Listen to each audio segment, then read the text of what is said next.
Hi, this is Paritosh and you are watching I speak about money.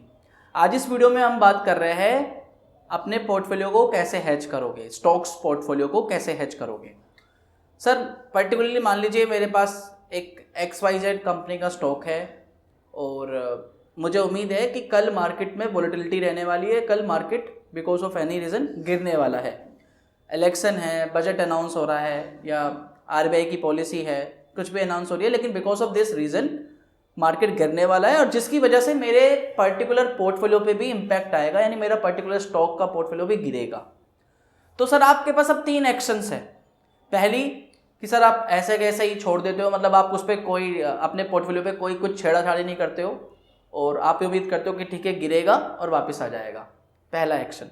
दूसरा sir आप अपने अगर आपके पास एक इंडिविजुअल स्टॉक है तो आपने उसे अभी बेच दोगे और वेट करोगे कि चलो जब मार्केट जब नीचे आएगा दोबारा तब मैं उसे दोबारा खरीद लूँगा। दूसरा ऐसा करते हो।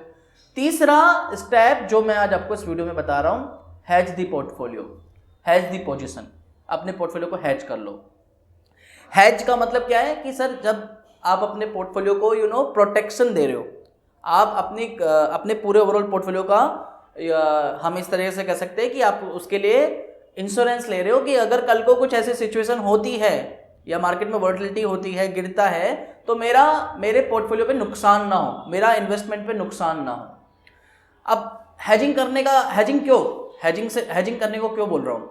तो देखो सर, मान लीजिए सपोज करिए आपके पास एक पर्टिकुलर कंपनी का स्टॉक है, उसकी प्राइस है 100 रुपये और मान लीजिए वो गिरता है और पहुंच जाता है 75 रुपीज़, तो लगभग ये 25% का ड्रॉप है आपके स्टॉक पर या पोर्टफोलियो पर।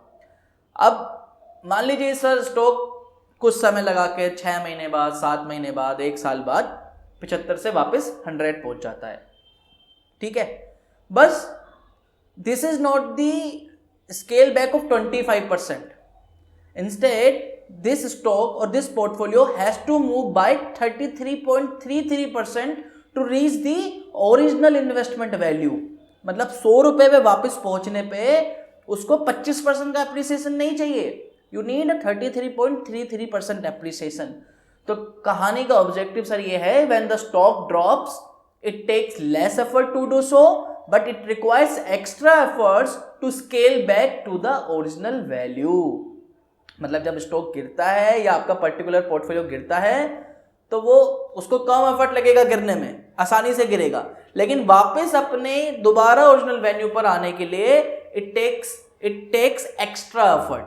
और इसी वजह से हमें अपने पोर्टफोलियो को हैज करना चाहिए या कर सकते हैं। देखो वीडियो में जो मैं आगे बढ़ने से पहले मैं आप लोगों को थोड़ा सा एक डिस्क्लेमर दे रहा हूँ या थोड़ा सा एक बता दूँ कि दोस्तों देखो, जिनको समझ में आता है स्टॉक मार्केट, थोड़ा बहुत नॉलेज है, उन लोगों को ये पोर्टफोलियो हैज करना चाहिए या बेसिकली ये स्ट्रैटेजी एग्जीक्यूट करनी चाहिए। अगर आप बिल्कुल नए हो तो एकदम से नहीं कीजिए, बाकी लेकिन सीखना जरूरी है, आपको धीरे धीरे ही सीखोगे। तो इसलिए कॉन्सेप्ट क्लियर हो जाए इसलिए मैं आपको ये वीडियो बना रहा हूँ और मैं यहाँ पे पूरा एक्सेल पे आपको कैलकुलेट करूँगा और वो एक्सेल भी आप लोगों के साथ शेयर करूँगा सो दैट आप अपने हिसाब से उसे मॉडिफाई करके सीखो। तो मैं यहाँ पे सबसे अब आपको बताऊंगा कि सपोज करिए मेरे पास कुछ पर्टिकुलर स्टॉक है, लॉन्ग टर्म होल्डिंग है, मैं उनको बेचना नहीं चाहता हूँ। मैं चाहता हूँ कि चलो कल को रिजल्ट आने वाला है या बजट आने वाला है, वो मैं बेचना नहीं चाहता, पर मुझे मालूम है कि कल मार्केट गिरेगा, उसकी वजह से मेरे पोर्टफोलियो पे नुकसान होगा। अगर मेरा मान लीजिए 1 करोड़ 50 लाख बड़ा पोर्टफोलियो है तो डेफिनेटली अगर मार्केट में 3-4% की गिरावट भी आती है तो मेरे पोर्टफोलियो पे उसका काफ़ी बड़ा इंपैक्ट आएगा। उस गिरावट को मैं प्रोटेक्ट करना चाहता हूँ, तो कैसे करूँगा, अपने पोर्टफोलियो को कैसे हैज करूँगा वो बता रहा हूँ मैं आपको। तो मैंने यहाँ पे एक्सेल बनाया हुआ है आप लोगों के लिए सो दैट आप लोगों को समझ में आए। तो ये केस स्टडी है जो मैं बता रहा हूँ आपको। मान लीजिए सर मेरे पास ACC limited, Axis, BPCL, Cipla, Infosys, Maruti, Reliance, SBI, इन सब के स्टॉक्स हैं। इन सब कंपनी के मैंने स्टॉक्स खरीद के रखे हैं। मैंने यहाँ पे इन्वेस्टमेंट वैल्यू भी रखी हुई है, दिखाई हुई है आपको कि 70,000 है, किसी में 150 है, किसी में 1,50,000। इस तरीके से पूरा मिला के मेरे पास 9.8 लाख रुपीस का इन्वेस्टमेंट है स्टॉक्स में। आप इसे स्टॉक्स को ऐसे म्यूचुअल फंड से भी कर सकते हो, लेकिन म्यूचुअल फंड वाला कॉन्सेप्ट मैं आपको कभी किसी दिन और वीडियो में समझाऊंगा। लेकिन ये कॉन्सेप्ट अगर आपको समझ में आ गया तो आप म्यूचुअल फंड के पोर्टफोलियो को भी हैज कर सकते हो और इवन इंडिविजुअल स्टॉक्स को भी हैज कर सकते हो व्हेन द मार्केट कि जब एक्सपेक्ट की मार्केट गिरने वाला है। तो मान लीजिए मेरे पास सर आज 9,80,000 रुपए का इन्वेस्टमेंट है और 9,80,000 रुपए का इन्वेस्टमेंट इस तरीके से डिस्ट्रीब्यूट है, ठीक है। बीटा की वैल्यू को अभी मत देखिए, अगर आपने मेरी पुरानी वीडियोस देखी होंगी तो आपको समझ में आ गया होगा कि what is the beta, but मैं आपको अभी बताऊंगा कि बीटा क्यों है। तो सर मेरा ये इन्वेस्टमेंट है हर स्टॉक्स में। अब मेरे ओवरऑल पोर्टफोलियो में कितना वेटेज है इनका, मैंने ये निकाला हुआ है। अब देखो 9,80,000 रुपए में एसीसी लिमिटेड की हिस्सेदारी है 7.1%, एक्सिस के 15.3, इस तरीके से पूरा 100% पोर्टफोलियो डिस्ट्रीब्यूट है, ठीक है। अब बीटा है क्या वो समझिए, जिन लोगों ने नहीं मेरी पुरानी वीडियो देखी और नहीं पता है बता देता हूं दोबारा। सर बीटा है आपका if the market get corrected, तो मेरा पर्टिकुलर फंड कितना सेंसिटिव है, या मेरा पर्टिकुलर स्टॉक कितना सेंसिटिव है। अगर मार्केट आज गिरता है तो मेरा स्टॉक कितना सेंसिटिव है, और ये बीटा वैल्यू निकालना ना इतना मुश्किल नहीं है। बीटा आज की डेट में किसी भी पर्टिकुलर स्टॉक कंपनी का आपको देखना है कि मेरे पास मान लीजिए इन्फोसिस का शेयर है, उसका बीटा कितना है। जैसे मैं नॉर्मली क्या करता हूँ कि ट्रेंड लाइन से देख लेता हूँ कि पर्टिकुलर स्टॉक का बीटा कितना है, 1 ईयर का बीटा कितना है। और उसके अलावा आप बीटा अगर देखना है तो मैं बीटा कैलकुलेट भी कर सकते हो। कैलकुलेशन का भी मैंने देखो यहाँ पे एक्सेल पे बताया हुआ है, यहाँ पे मैंने टीसीएस का बीटा कैलकुलेट किया हुआ है। बीटा का मतलब कि मेरा स्टॉक कितना सेंसिटिव है इन रिलेशन टू मार्केट। तो देखो पहले उसके लिए क्या करना होगा, मैंने लास्ट 6 महीने के मान लीजिए, आप साल का निकाल सकते हो, साल का 6 महीने का निकाल सकते हो, मैंने लास्ट 6 महीने का निकाल के दिखाया हुआ है। लास्ट 6 महीने की मैंने डेट देखी, उनका निफ्टी का क्लोजिंग प्राइस देखा, निफ्टी का डेली रिटर्न निकालना आसान है। आप यस्टरडे प्राइस माइनस प्रीवियस आज का current price yesterday price minus करके निकाल सकते हो, कैलकुलेशन दी हुई है D9 माइनस D8, ठीक है। टीसीएस का क्लोजिंग प्राइस देखा, देन टीसीएस का डेली रिटर्न निकाला, स्लोप का फंक्शन लगाओगे और बीटा निकल जाएगा उस पर्टिकुलर कंपनी का। ये मैनुअल बताया हुआ है तो दैट आप खुद भी कैलकुलेट कर सको, आप इसे खुद मैनुअल एग्जीक्यूट भी करना आपको आना चाहिए। हालांकि ये चीज़ें अवेलेबल है, ट्रेंड लाइन प्रमोट नहीं कर रहा हूँ, बहुत सारी जो वेबसाइट्स हैं वहाँ पे बीटा आसानी से मिलेगा आपको, ठीक है। तो अब मेरे पास बीटा है, ये सारा बीटा मैंने निकाला हुआ है हर पर्टिकुलर कंपनी का, जिन का स्टॉक्स मेरे पास है, जिन पोर्टफोलियो में है, मैंने उनका लास्ट 1 ईयर का बीटा है मेरे पास ये, ठीक है। ये आप आसानी से निकाल सकते हो अपने पोर्टफोलियो के लिए। अब मुझे निकालना पड़ेगा कि इसका वेटेड बीटा कितना है, क्योंकि हर पर्टिकुलर स्टॉक का कोई वेटेज है पर्टिकुलर पोर्टफोलियो में, मेरे पोर्टफोलियो में, तो उसका वेटेड बीटा निकालूंगा। तो वेटेड बीटा निकालना कितना आसान है कि सर आपका कितना वेटेज है पोर्टफोलियो में, जब आप उसको मल्टीप्लाई कर देते हो, आप इसको वेट इन पोर्टफोलियो को मल्टीप्लाई कर देते हो जब बीटा वैल्यू से, तो आपका बीटा निकल जाता है, वेटेड बीटा निकल जाता है। अब हर स्टॉक का मैंने वेटेड बीटा निकालने के बाद मैंने इसको सबको सम कर लिया, और सम निकालने के बाद ये मेरे पास आ गया मेरे पोर्टफोलियो का बीटा। अब पता है आपको अपने पोर्टफोलियो के बीटा के बेसिस पर ही आप अपने पोर्टफोलियो को रीएलोकेट भी कर सकते हो, अगर आपको बीटा पता है। अब देखो नॉर्मली मुझे पता है कि इस पर्टिकुलर स्टॉक का बीटा कितना है, 1.59, जो काफी सेंसिटिव है।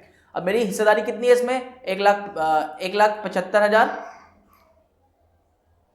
1 मिनट है, 1,50,000, सॉरी हाँ 1,50,000। तो सेंसिटिव मतलब मेरा पोर्टफोलियो रिस्की स्टॉक में है और ये स्टॉक मान लीजिए परफॉर्म नहीं कर रहा, तो मैं यहां से थोड़ा सा पैसा निकाल के कम रिस्की स्टॉक में डाल दूंगा 0.45 में, तो ओवरऑल मेरा पोर्टफोलियो का बीटा भी कम हो जाएगा। तो इस तरीके से अपने पोर्टफोलियो को रीएलोकेट भी कर सकते हो अगर आपको बीटा का ये बीटा की थ्योरी आती है, लेकिन थोड़ा सा आपको मैनुअल समझ में आ जाए इसलिए मैं बता रहा हूँ। तो चलो खैर, अब मैंने अपने पोर्टफोलियो का बीटा निकाल लिया। दूसरा स्टेप है मैं अपनी हैज वैल्यू निकालूंगा। यार मेरा इन्वेस्टमेंट है 9,80,000 रुपए का, ठीक है। अब मैं इसको हैज करना है कि मार्केट गिरे तो मेरा 9,80,000 रुपए नुकसान ना हो, तो मैं इसकी हैज वैल्यू निकालूंगा। तो हैज वैल्यू कैसे निकलेगी, जब आप 9,80,000 को मल्टीप्लाई करते हो पोर्टफोलियो के बीटा से, तो आपकी निकल के आती है हैज वैल्यू। हैज वैल्यू मतलब सेंसिटिविटी से आप इसको मल्टीप्लाई कर रहे हो, तो यानी 10,28,000 रुपए का मुझे हैज करना पड़ेगा, सो दैट मेरा जो इन्वेस्टमेंट है 9,80,000 रुपए का वो प्रोटेक्ट रहे मार्केट वॉलेटिलिटी से। ये मैं कर रहा हूं। तो this is the second step. Has value कैसे निकलेगी, जैसे मैं बताया कि आपने पोर्टफोलियो बीटा को मल्टीप्लाई कर दिया अपने टोटल इन्वेस्टमेंट से, तो ये आपकी हैज वैल्यू निकल गई। तीसरा स्टेप है मुझे करना क्या है। देखो मैं वीडियो में फिर बता रहा हूं कि अगर आपको मार्केट की थोड़ी समझ है, स्टॉक मार्केट में थोड़ा सा डील करते हो, तो आप आराम से एग्जीक्यूट कर सकते हो फ्यूचर्स के साथ में अपने पोर्टफोलियो को। नहीं आती, मार्केट के बिल्कुल नए हो तो पहले सीखिए, उसके बाद ये सारे स्ट्रेटेजीज आपको लगाने हैं इन्वेस्टमेंट्स में। लेकिन मैं बहुत बार देखता हूँ, मैं आप इवन जब मुझे लगता है मार्केट में वोलेटिलिटी है तो मैं इसको यूज़ करता हूँ, इसलिए बेसिकली कॉन्सेप्ट मैं आपको बता रहा हूँ।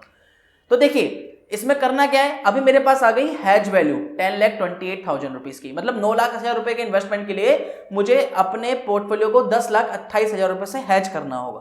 तो इसके लिए करना क्या है, आपको निफ्टी फ्यूचर का, मान लीजिए आज निफ्टी फ्यूचर निफ्टी आज 13,400 है, और मुझे मालूम है कि कल रिजल्ट आ रहा है या कुछ पब्लिक आरबीआई की पॉलिसी अनाउंस होने वाली है जो फेवर में नहीं जाएगी और मार्केट गिरेगा या वोलेटाइल रहेगा, और मैं उसकी वजह से अपने पोर्टफोलियो पर नुकसान नहीं करना चाहता।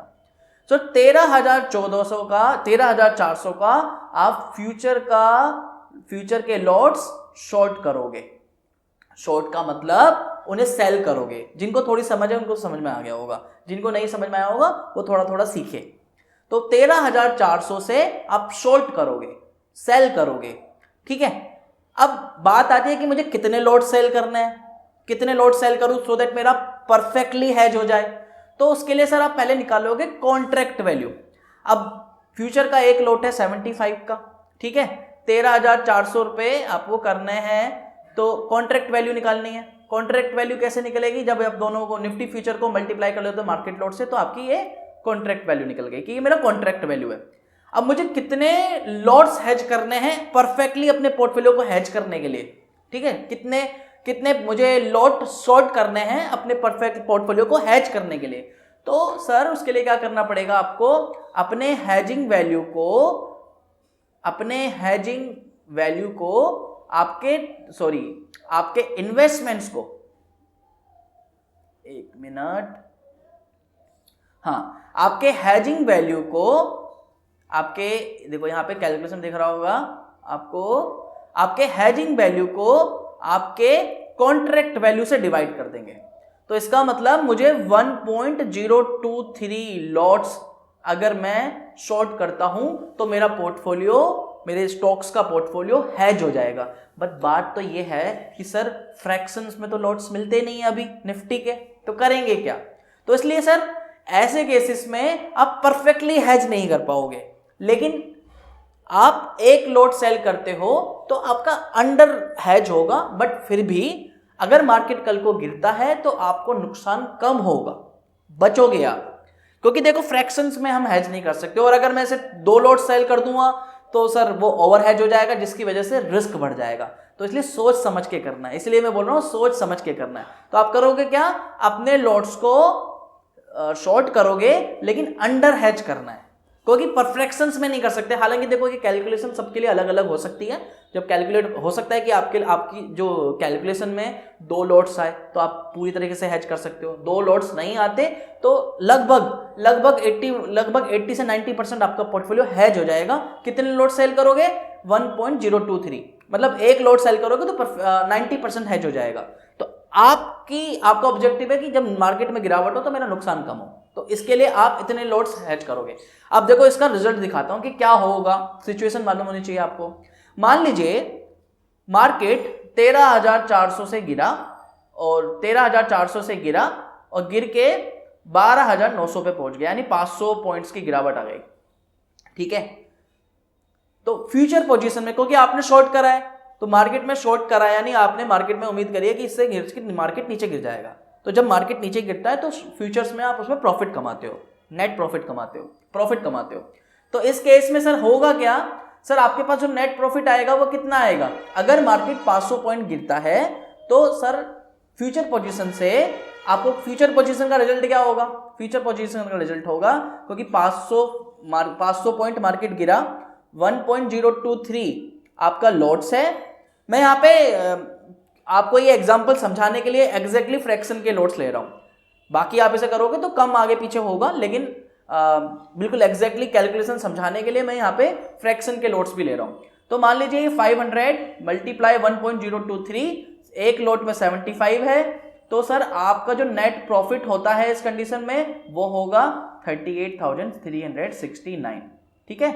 इतना आप फ्यूचर पोजीशन से अर्न कर लोगे। अब क्योंकि सर मार्केट गिरा है तो ऑब्वियसली जो आपके स्टॉक्स है वो भी गिरेंगे, क्योंकि सेंसिटिव है, मार्केट गिरा है तो ऑब्वियसली आपके स्टॉक्स भी गिरेंगे। कितने गिरेंगे? उसके लिए सर मान लीजिए अगर 500 पॉइंट की गिरावट आती है तो इसका मतलब है 13,400 में अगर 500 पॉइंट की गिरावट आती है तो इसका मतलब 3.73% की गिरावट निफ्टी में, ठीक है। तो 3.73% अगर निफ्टी गिरता है बिकॉज आपका पोर्टफोलियो मोर वोलेटाइल है तो वो ज्यादा गिरेगा। तो वो कितना परसेंट गिरेगा? वो गिरेगा 3.92%, ठीक है। अगर 3.92% का मतलब ये है कि 9,80,000 रुपए का जो आपका इन्वेस्टमेंट है उस पर अगर 3.92% की गिरावट होती है तो यानी आपके पोर्टफोलियो पे कितना लॉस होगा? 38,369। एग्जैक्टली जितना आपने फ्यूचर में प्रॉफिट कमाया उतना ही लॉस आपके पोर्टफोलियो पे हुआ, यानी आपकी नेट पोजीशन जीरो। यानी अगर मार्केट में गिरावट आती है तो बिकॉज ऑफ आपने एक पोर्टफोलियो हैज किया हुआ है आपको नुकसान नहीं होगा क्योंकि आपने फ्यूचर में प्रॉफिट कमा लिया। थोड़ा सा आई नो थोड़ा सा टेक्निकल हो सकता है, एकदम से नहीं समझ में आया होगा, इसलिए ये एक्सेल मैं डिस्क्रिप्शन में डाल दूंगा सो दैट आपको एक कॉन्सेप्ट समझ में आए। लेकिन believe me guys, this is a very wonderful strategy और I used to handle institutions account in some point of time in my career. और मैंने देखा है कि बहुत सारे इंस्टीट्यूशंस इसी तरीके से अपने पोर्टफोलियो को, क्योंकि जब हम इंस्टीट्यूशंस की बात करते हैं, मैं क्योंकि I was the wealth manager in मेरा लगभग 11 साल के एक्सपीरियंस में मेरा I was the wealth manager और then I after some period of time I become a writer. तो मोस्टली मैंने देखा है कि जितने भी इंस्टीट्यूशंस होते हैं अपने पोर्टफोलियो को पोजीशन को हैज करके रखते हैं सो दैट उनके पोर्टफोलियो पे नुकसान ना हो। तो इस तरीके से आप अपने स्ट्रक्चर को बना सकते हो, अपने इन्वेस्टमेंट्स को हैज कर सकते हो। ये बेसिकली मैंने आपको कॉन्सेप्ट समझाने की कोशिश करी है यहाँ पे। फिर भी आई नो थोड़ा because of technical reason, because of technicalities काफी लोग अगर नए हो तो समझ में नहीं आया होगा, इसलिए इस एक्सेल को ध्यान से देखिए, समझिए इस एक्सेल पे क्या समझाया जा रहा है। फ्यूचर्स के बारे में थोड़ा सा पढ़ोगे तो थोड़ा सा आइडिया हो जाएगा। बाकी आपको लगेगा कि इसमें मैं थोड़ा सा और डिटेल में बनाऊं तो मैं थोड़ा सा और डिटेल बनाऊंगा। मतलब आप चाहते हो कि मैं फ्यूचर क्या है, पोजीशन क्या है, ये सब चीजें समझाऊं तो आपको मुझे जस्ट कमेंट करके बताइए। बाकी आपको मैं एक चीज और बता दूं कि देखो यहां पे हमने पोर्टफोलियो का बीटा निकाला है 1.049 निकला। आपको मालूम है ना कि म्यूचुअल फंड में भी पोर्टफोलियो बीटा होता है। आप अपने म्यूचुअल फंड के पोर्टफोलियो को भी हैज कर सकते हो फ्यूचर से। देखो इसके लिए दो चीजें हैं, दो चीज जानना जरूरी है। सर अगर मेरे पास इतना बड़ा इन्वेस्टमेंट नहीं है कॉन्ट्रैक्ट वैल्यू के बराबर तो क्या करूंगा? तो सर देखो उसके केस में आप फ्यूचर से हेज नहीं कर सकते हो, ये उन लोगों के लिए जिनका एक बड़ा पोर्टफोलियो है। उस केस में आप ऑप्शन से हेज कर सकते हो, वो मैं कभी किसी दिन और वीडियो में बताऊंगा अगर छोटा पोर्टफोलियो है। दूसरा रीजन ये हो सकता है कि सर मेरे पास कुछ ऐसे स्टॉक्स है जिनका फ्यूचर में नहीं है, तो सर उसके केस में भी आप निफ्टी के पोर्टफोलियो को हेज करके कर सकते हो, वोलेटिलिटी से कैलकुलेट कर सकते हो, वो भी मैं किसी दूसरी वीडियो में बताएंगे। लेकिन मोरल लेस आपको इस कॉन्सेप्ट से काफी हद तक समझ में आ जाएगा कि अपने पोर्टफोलियो को कैसे हेज करना है। तो खैर ये एक छोटी सी वीडियो थी अपने पोर्टफोलियो को ड्रॉ डाउन से बचाने के लिए, मार्केट वोलेटिलिटी से बचाने के लिए, अपने पोर्टफोलियो को, स्टॉक्स पोर्टफोलियो को या इवन म्यूचुअल फंड पोर्टफोलियो को।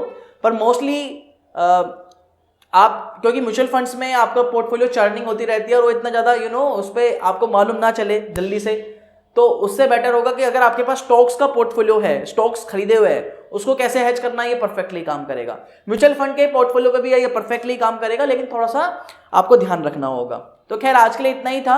अगर आप चाहोगे थोड़ा मैं और डिटेल में बनाऊं तो डिटेल में बनाएंगे इस वीडियो को, लेकिन ये एक्सेल में नीचे डिस्क्रिप्शन में डाल रहा हूं आप लोगों के लिए, और कैसे बीटा कैलकुलेट होता है पर्टिकुलर स्टॉक का वो भी आप देख सकते हो।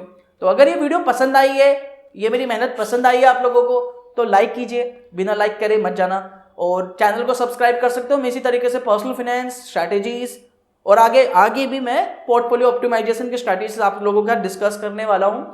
तो अगर वीडियो पसंद आई है तो लाइक कर दीजिए, चैनल को सब्सक्राइब कर लीजिए। नेक्स्ट वीडियो मिलेंगे कुछ नए कॉन्सेप्ट के साथ, तब तक के लिए धन्यवाद। वंदे मातरम, जय हिंद।